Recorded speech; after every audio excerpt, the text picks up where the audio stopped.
Today, we're pulling back the curtain on the business empire of one of Hollywood's biggest names, Brad Pitt. We're going way beyond the movie screen and straight to the balance sheet to figure out how this A-lister built a massive fortune far, far away from the film set.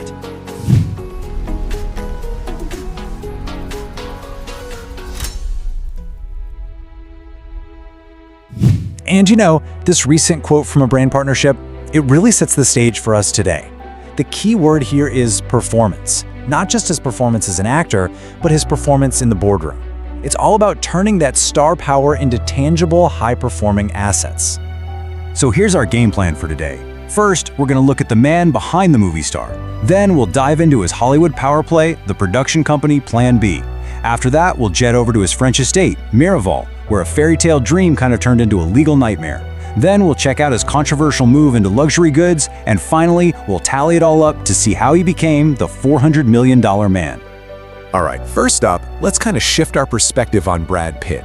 For a minute, let's forget the guy from the movies and think of him as a pretty strategic investor and a very deliberate brand builder. Sure, his acting career pays incredibly well. We're talking a cool $20 million per film, plus a cut of the profits. But honestly, it's his business ventures that have launched his wealth into a whole different stratosphere.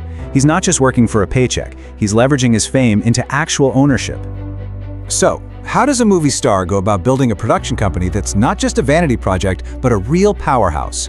Let's dig into his first major venture, and you could argue his smartest one, Plan B Entertainment.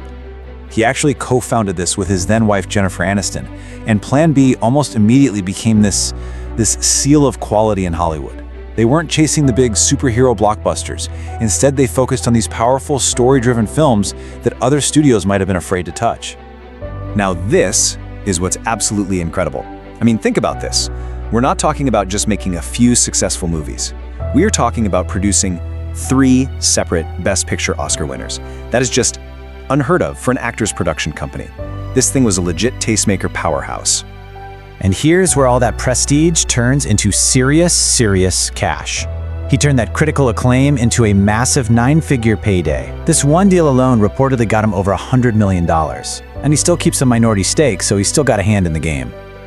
Okay, so from a huge, clean financial win in Hollywood, we're gonna pivot to something way more personal and, well, a whole lot messier.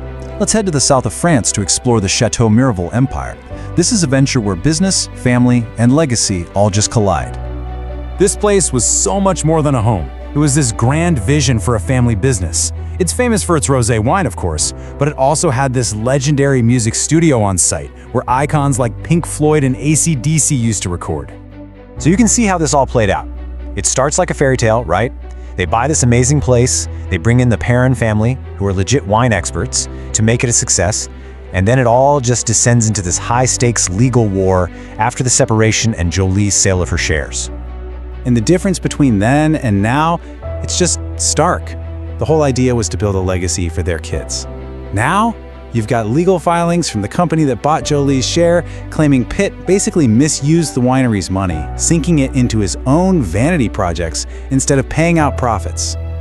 But get this, even with all this legal drama swirling around, the business keeps expanding. In a really cool move, Pitt teamed up with a French producer to completely rebuild and reopen that legendary music studio, bringing in huge artists like Sade and Travis Scott. He's reviving a real piece of music history. All right, now let's look at how he's using the Miraval name, and his own celebrity, of course, to jump into the super competitive world of consumer goods and create a whole lifestyle brand. The whole pitch for his skincare line, Le Domaine, is that it's born from the land of his French estate. The story is it uses extracts from the vineyard's grapes, harnessing all these powerful antioxidants to, slow down aging. But, and this is a really big but, the price. This is what made everybody's jaw drop. Look at these numbers. We are not talking about your average celebrity brand here. At $385 for a tiny bottle of serum, he's not just competing with other celebrities, he's going head-to-head with legendary luxury brands like La Mer. It was a really bold and, as you'll see, pretty controversial move. And yeah, this very blunt reaction from a huge beauty YouTuber pretty much says it all. It just perfectly captured that collective gasp from consumers everywhere. It kicked off this huge debate online about value, celebrity, and what luxury really means. And it's not just about the brands he builds, it's also about the company he keeps. Pitt has this powerful portfolio of endorsements with other luxury labels, from Swiss watches to Italian coffee machines. It all works together to reinforce his personal brand of cool, sophisticated luxury. And of course, because it's a celebrity playbook, he's also gotten into the spirits game, co-launching his own gin. So, after decades of acting, producing, investing, and brand building, what does it all add up to? What's the bottom line? This chart is super revealing. While his acting career is obviously the foundation of everything, it's not even the biggest piece of the pie anymore. That massive cash out from the Plan B sale just completely changed the game for him. It shows a clear strategic shift from being a paid performer to being a powerful owner of assets. And the final number, according to sources like Celebrity Net Worth, is a staggering $400 million.